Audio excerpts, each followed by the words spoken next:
할렐루야. 네, 오늘도 말씀과 함께 하루를 시작한 여러분에게 하나님의 은혜와 축복이 가득하시기를 축복합니다. 네, 계속해서 시편의 말씀을 가지고 함께 묵상하고 있습니다. 오늘 시편 9편 말씀은 시편 말씀하고도 이제 연결이 되어 있는 구조인 것 같습니다. 왜냐하면 이 알파벳 순서대로 이게 기록되어 있기 때문에 그렇습니다. 알파벳 순서대로 이렇게 쭉 써내려가는 시 쓰는 방식을 9편과 10편을 연결해 가지고 그렇게 얘기하고 있습니다. 앞부분에서 이제 찬양에 대한 얘기가 나오고 찬양하는 모습이 나오고 뒤에 가서 이제 저주하는 저주시 같은 그런 느낌이 들기도 합니다. 그렇지만 궁극적으로는 이 시편 기자가 다윗이 하나님께 대하여서 1절에서 이 시를 쓰는 의도를 얘기하고 있습니다. 1절 말씀을 같이 볼까요? 시작. 내가 진심으로 여호와께 감사하며 주의 모든 기이한 일들을 전하리이다. 내가 전심으로 여호와께 감사하고 주의 모든 기이한 일들을 전하리이다.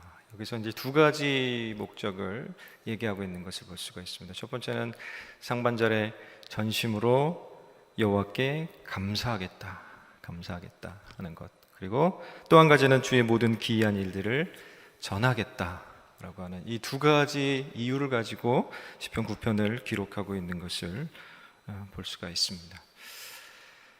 시편 기자가 다윗이 왜 하나님께 대해서 감사할 수 있었을까라고 하는 것을 이렇게 생각해 보면 결과를 놓고 이렇게 생각해 보면 다윗이 왕이 되고 이스라엘을 통치하고 통일하고 하는 그러한 모습을 통해서 당연히 감사가 나오지 않겠는가라고 그렇게 생각할 수도 있지만 오늘 본문의 분위기 속에서 시편 기자는 시인의 모습은 전혀 그와는 동떨어져 있는 그런 모습인 것을 볼 수가 있습니다. 왕이 쓰고 있는 영광의 면류관이 아니라 그가 가지고 있는 모습은 굉장히 비참하고 좀 힘든 그런 상황 속에 있는 것을 볼 수가 있습니다. 여기서 하나님께 감사한다라고 하는 그 표현을 조금 더 구체적으로 2절에서 이렇게 표현하고 있습니다. 내가 주를 기뻐하고 즐거워하며 지존하신 주의 이름을 찬송하리니. 찬송하겠다, 감사한 그것을 찬송으로서 표현하겠다라고 그렇게 얘기하고 있습니다.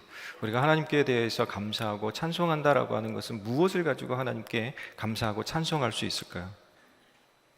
하나님께서 내게 잘 해 주신 것들을 기억하면서 하나님께서 나를 위해서 잘 이끌어 가신 것을 기억하면서 하나님께서 오늘 잘하고 계신 것을 기억하면서 그리고 내일도 잘해 주실 것에 대해서 기대하면서 감사하고 찬양하는 것인 줄로 믿습니다. 다윗이 시편 기자의 오늘 상황들을 한번 살펴보면 4절 말씀에 이렇게 되어 있습니다. 4절 말씀을 보세요. 주께서 나의 의와 송사를 변호하셨으며 보좌에 앉으사 의롭게 심판하셨나이다. 나의 의와 송사라고 되어 있죠. 그가 지금 피고인 상태라는 거예요. 법정에서 고소당해 있는, 억울하게 고소당한 것과 같은 그런 상태에 있다라고 그렇게 얘기하고 있습니다. 두 번째는 13절 말씀해 보세요. 13절 말씀 같이 읽을까요? 시작. 여호와여 내게 은혜를 베푸소서. 나를 사망의 문에서 일으키시는 주여 나를 미워하는 자에게서 받는 나의 고통을 보소서. 여기는 두 가지가 나오는데요. 첫 번째는 사망의 문 앞에 서 있는 것과 같은 상태이다. 또 하나는 미움받고 있다.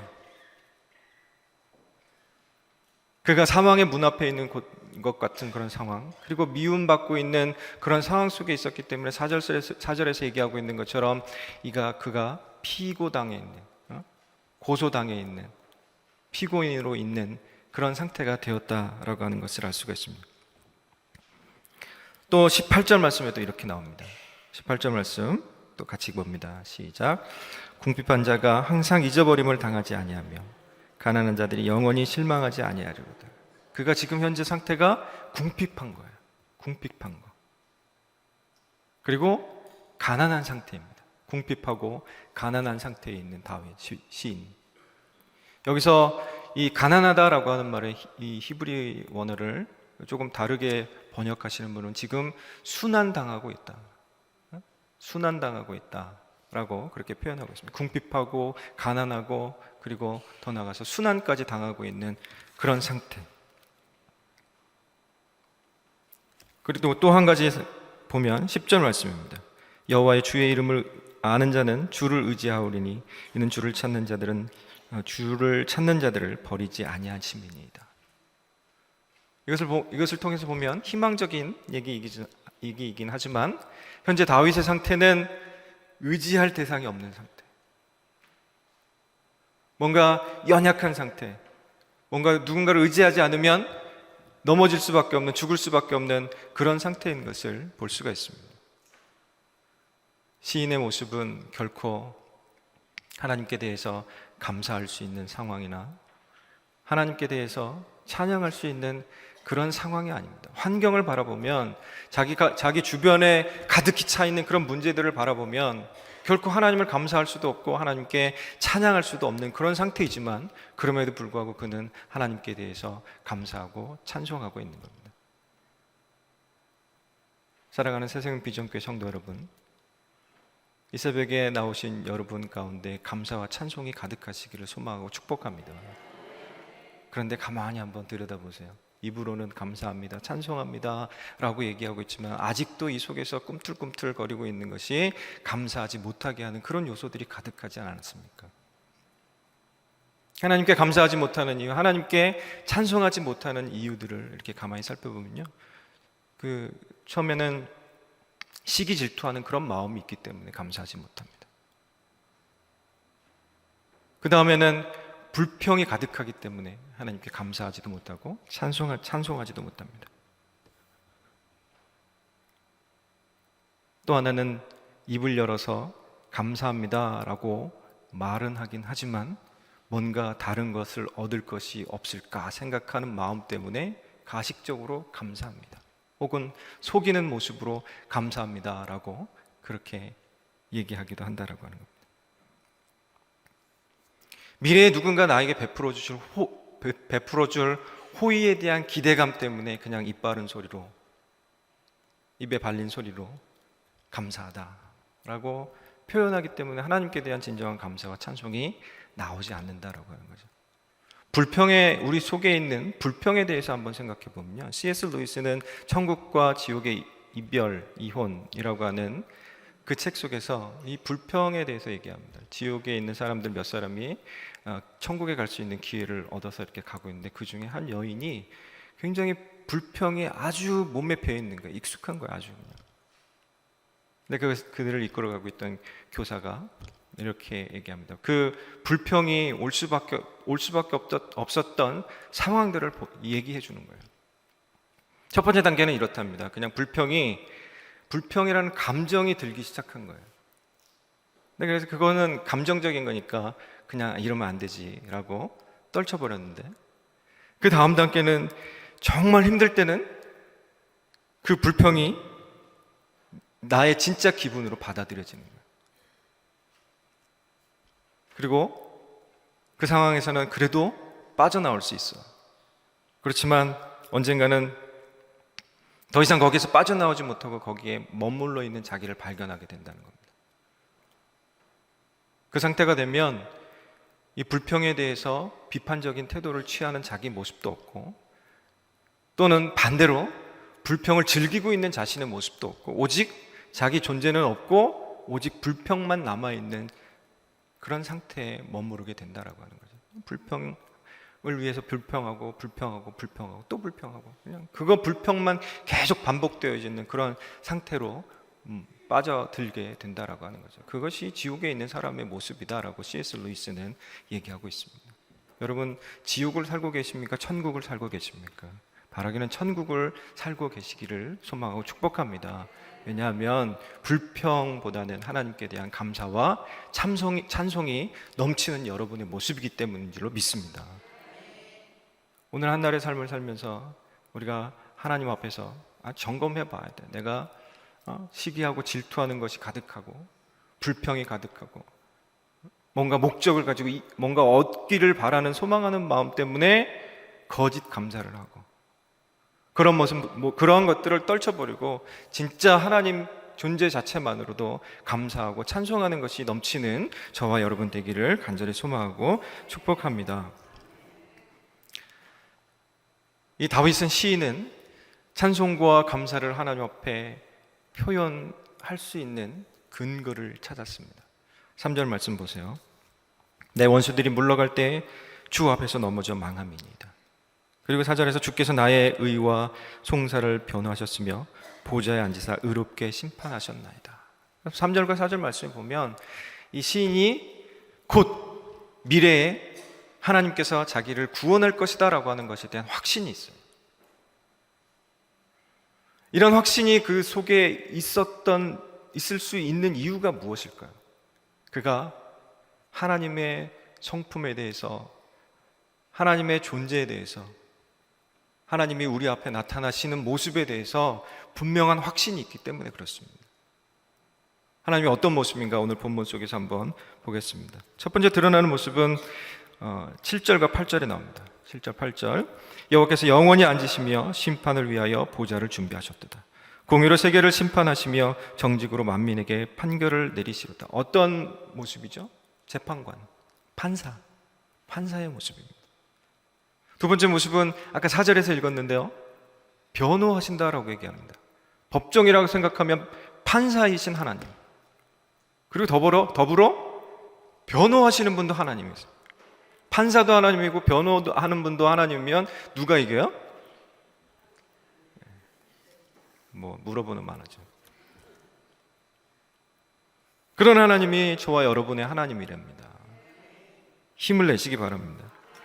그런데 더 나아가서요, 혹시 재판에서 지더라도, 혹시 문제가 있어서 지더라도 9절 말씀에서 이렇게 또 하나님은 이런 모습으로 등장하십니다. 여호와는 압제를 당하는 자의 요새이시요 환난 때의 요새이시로다. 요새랍니다. 요새. 재판관이셨던 하나님이 이제는 피난처가 되신다라고 하는 거예요. 피난처가 되신다라고 하는 거예요. 이 요새라고 하는 것은 적들이 침공해도 결코 무너뜨릴 수 없는 그런 산성과 같은 곳을 얘기해요.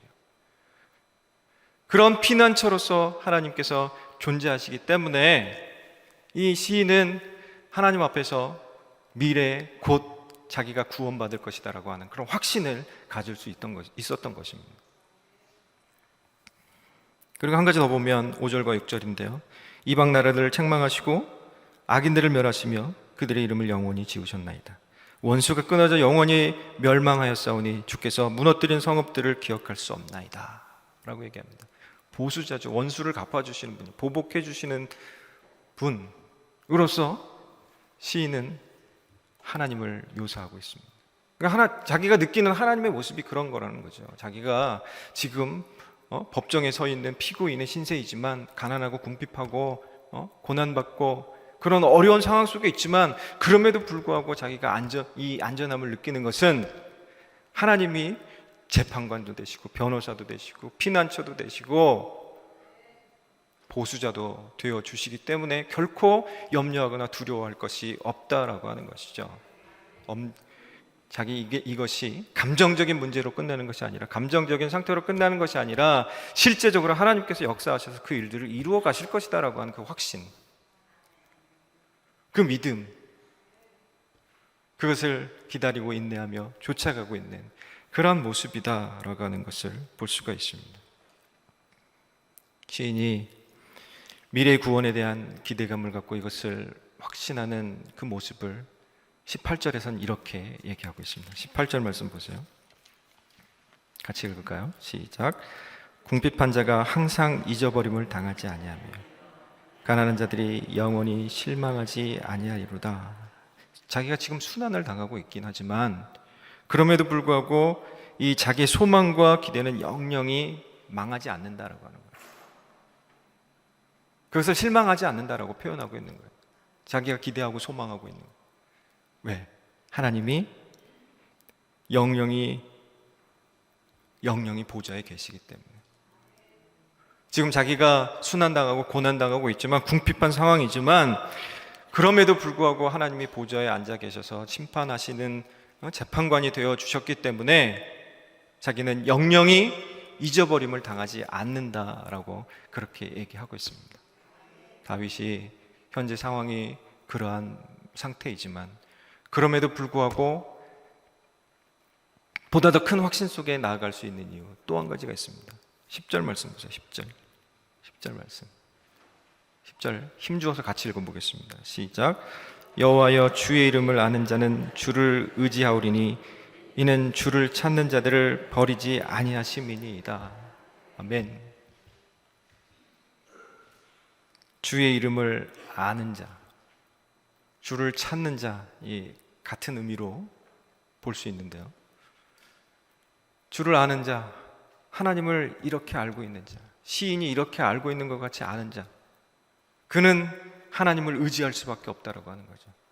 하나님을 의지하는 사람은 당연히 하나님을 찾을 수밖에 없다는 거죠. 그런데요, 그렇게 하나님을 찾는 자에게 하나님께서 보여주시는 태도는 버리지 아니하실 것이다 라고 하는 겁니다. 우리가 그리스도인 되어서 이 땅을 살아가면서 최고의 안전은 누가 보장해 주실 수 있을까요? 하나님이죠. 그리스도인 된 우리에게 있어서의 안전은 하나님으로부터 버림받지 않는다라고 하는 것, 그것이 최고의 안전인 줄로 믿습니다. 우리가 비록 가난하고 또 궁핍하고 순환 가운데 있고 문제 가운데 있고 어려움 가운데 있고 고소 가운데 있고 힘든 상황 속에 있다 할지라도 그럼에도 불구하고 안전한 것은 하나님께서 우리를 기억하시고 버리지 않으시기 때문인 줄로 믿습니다. 오늘 우리가 한날의 삶을 살면서 그 하나님의 성품, 그 하나님의 모습, 그 하나님께서 우리와 동행하여 주신다라고 하는 그것만으로도 힘이 되어지고 능력이 되어지고 이 땅 가운데서 승리하는 그리스도인 될 수 있기를 간절히 소망하고 축복합니다. 그런데요, 하나님께서 재판관의 모습으로 묘사되어 있잖아요. 이 세상의 재판관이나 어떤 검사나 변호사나 우리가 이제 그 하도 나쁜 영화를 많이 봐서 그런지 몰라도 잘 신뢰가 안 가요. 그렇죠? 한국 사회에 지금 돌아가고 있는 사회를 봐도 그렇고 그렇습니다.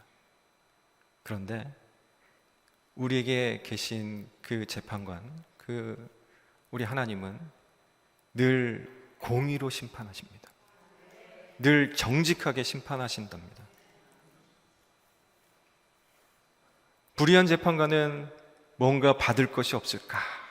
뭔가 얻어먹을 것이 없을까라고 생각하면서 자꾸 이렇게 언지를 주지만 하나님은 결코 그러시지 않는다라고 하는 거예요.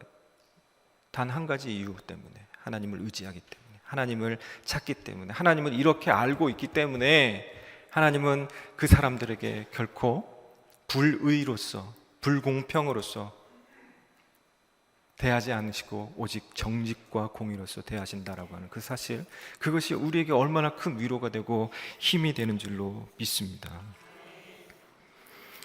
하나님은 이 5절 말씀에 이방 나라를 책망하시고 악인을 멸하시며 그들의 이름을 영원히 지우셨다라고 그렇게 말하고 있습니다. 실제로 이스라엘 백성들을 향하여서 하나님께서 경고하신 일이 있습니다. 내가 너의 이름을 천하에서 없애 버릴 것이다 라고 그렇게 경고하신 일이 있습니다. 신명기에 보면 신명기 9장과 29장에서 그런 얘기들을 합니다. 신명기 9장에서는 우상 숭배하고 있는 이스라엘 백성들을 향해서 하나님께서 모세에게 그런 얘기를 합니다. 그리고 또 신명기 29장에서는 28장에서 축복과 저주에 대해서 얘기하고 나서 이 저주받을 일을 너희가 만약에 한다 그러면 이 신명기 29장 20절 말씀을 보세요. 거기에서 천하에서 너희 이름을 지워버릴 것이다 라고 그렇게 말씀합니다. 하나님은 분명히 악인들의 이름을 지워버리십니다. 도말을 해버리십니다. 그 책 속에, 책에 기록되어 있는 걸 지워서 보이지 않게 해버리신다는 겁니다. 두려우십니까? 두려워하지 마십시오.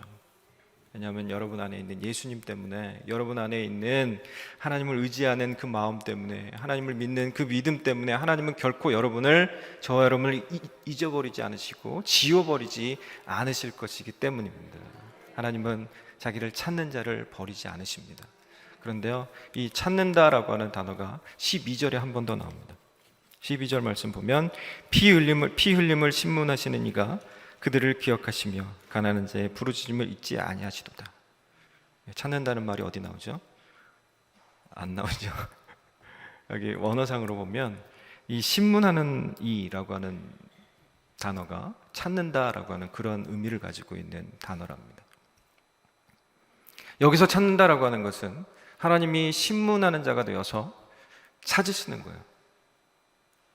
경찰이나 검사가 돼서 찾으는 거예요. 누구를? 악인을. 언제까지? 잡힐 때까지. 끝까지 추적해서 잡는 거예요. 끝까지 쫓아가서 잡는 거예요. 색출해내는 거예요.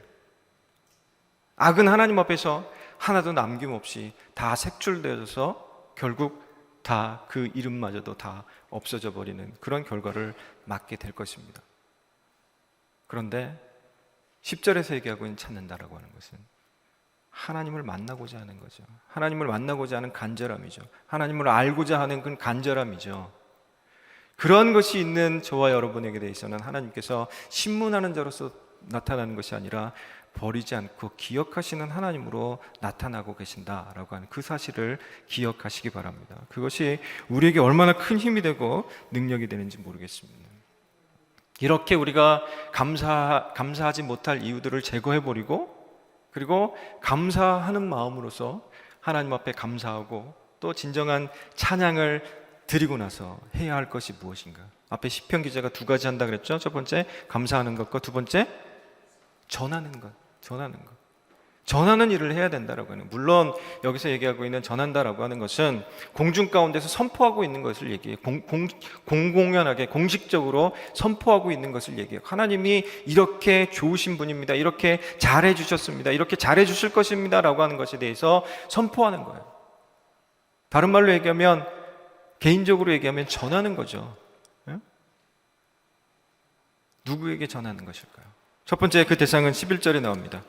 너희는 시온에 계신 여호와를 찬송하며 그의 행사를 백성 중에 선포할지어다. 백성들에게, 자기 백성들에게 선포하는 겁니다. 14절에서는 딸 시온의 문에서 주의 구원을 기뻐하리로다. 하나님의 딸 된 사람들의 앞에서 선포하는 겁니다. 그리고 전하는 겁니다. 그렇게 전하는 일들을 우리가 감사했다라고 하면 거기서 멈추지 말고, 우리가 예배했다라고 하면, 주일날 모여서 함께 예배했다라고 하면 거기서 멈추지 말고 내가 받은 그 복음, 그것을 전하는 일들로 나아가야 한다라고 하는 거죠. 누구에게? 자기 백성에게. 다윗이 이 시를 썼잖아요. 물론 지금은 그 왕이 되기 이전의 모습입니다. 그렇지만 왕이 된 이후에도 이런 마음, 이런 태도를 결코 버린 적이 없습니다. 그것은 어디서 볼 수 있느냐 하면 다윗이 통치했던 방식들을 보면 잘 알 수가 있습니다. 다윗이 통치할 때 보면 늘 백성이 자기에게 집중되는 것을 원하지 않았습니다. 누구에게 집중되는 것을 원했을까요? 하나님께 집중되는 것을 원했습니다. 다윗이 많은 승리를 거뒀지만 그 승리를 자기의 공이라고 얘기하지 않습니다. 누구의 공이라고 얘기합니까? 하나님의 공이다라고 얘기합니다. 지난 주일날 바락에 대해서 강 목사님이 설교하셨잖아요. 바락이 승리했지만 진짜 승리자는 누구다? 하나님이시다. 다윗도 늘 그것을 기억했어요. 늘 하나님이 집중받아야 되시고 또 늘 하나님께 초점을 맞출 수 있도록 그렇게 힘썼다라고 하는 거죠. 존 비비어의 책에 보면 이런 얘기가 나옵니다.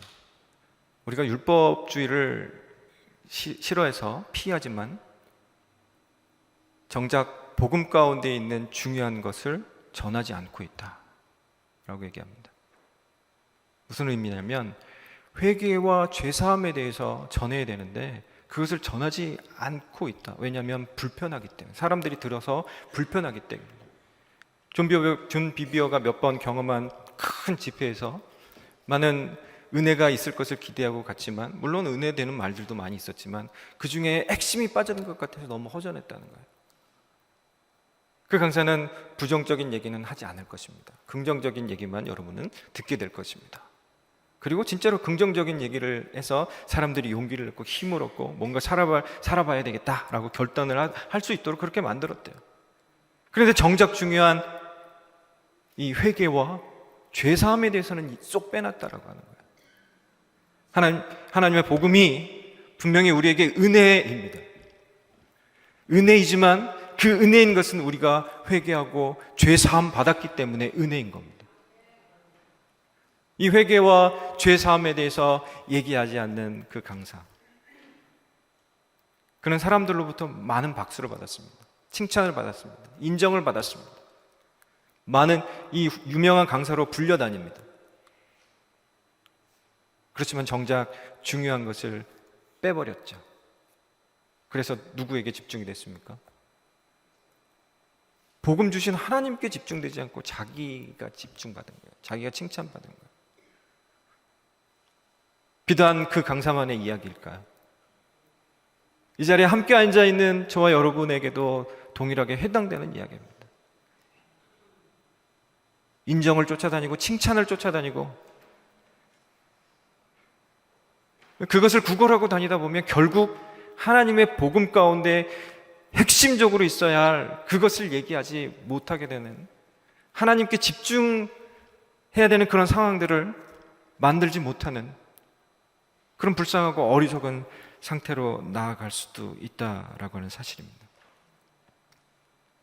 우리가 기억했으면 좋겠습니다. 우리가 감사하고 찬송하는 그 이유는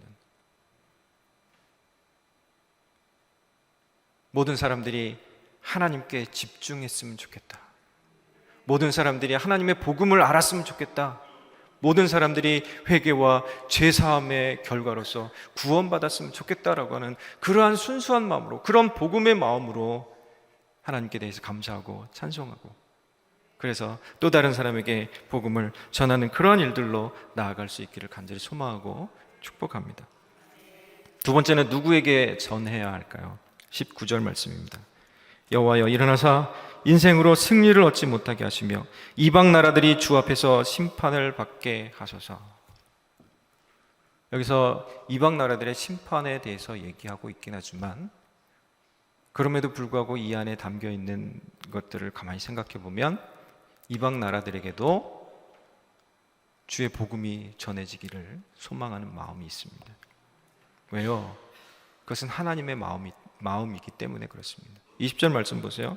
여호와여 그들을 두렵게 하시며 이방 나라들이 자기는 인생일 뿐인 줄 알게 하소서 라고 그렇게 얘기합니다. 그렇죠?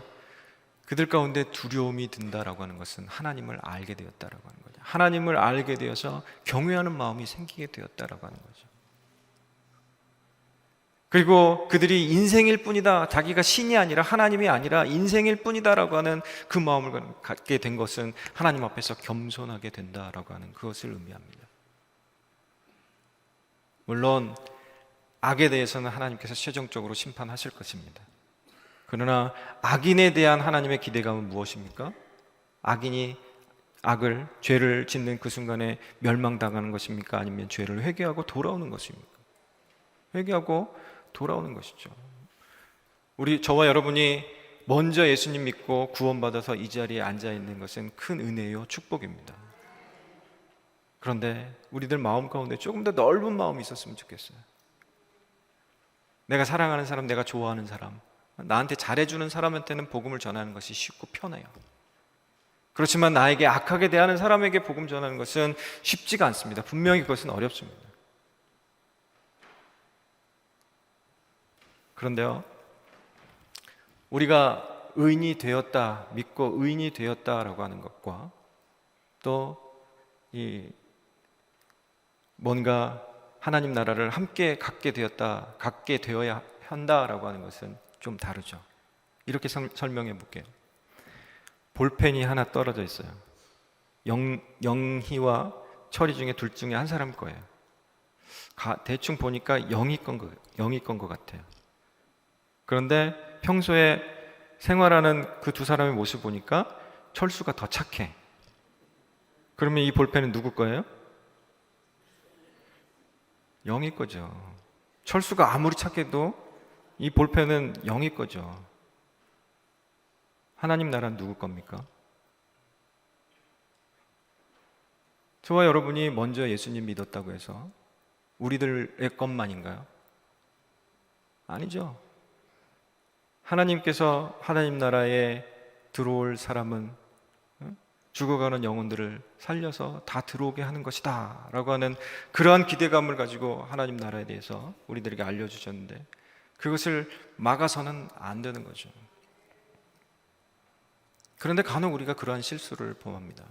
톰 라이트는 이 시대가 묻고 성경이 답하다 해서 우리가 이 악에 대해서 이 제대로 대처하지 못하는 상황들에 대해서 이렇게 얘기합니다. 첫 번째는 악에 대해서 너무 둔감하는 거예요.